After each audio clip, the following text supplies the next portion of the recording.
सब इकट्ठे हो गए कि हुजूर का मुअज्जिन आ गया है, बिलाल मदीने में आ गए हैं, यहाँ बिलाल पहुंच गए हैं। और हजरत बिलाल का अंदाज भी क्या अजब हुआ करता था।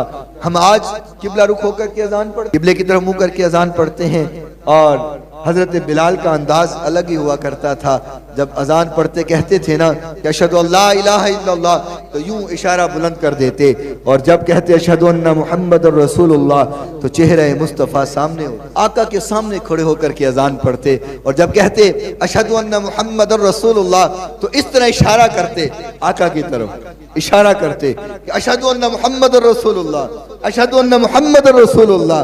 आका की तरफ इशारा करके ये शहादत दे रहे होते, ये गवाही दे रहे होते। यहाँ लोग आज इकट्ठे हो गए, कहने लगे बिलाल आज तुम आ गए हो, तुम हुजूर के मुअज्जिन हो, आज हमें हुजूर की अजान तो सुना।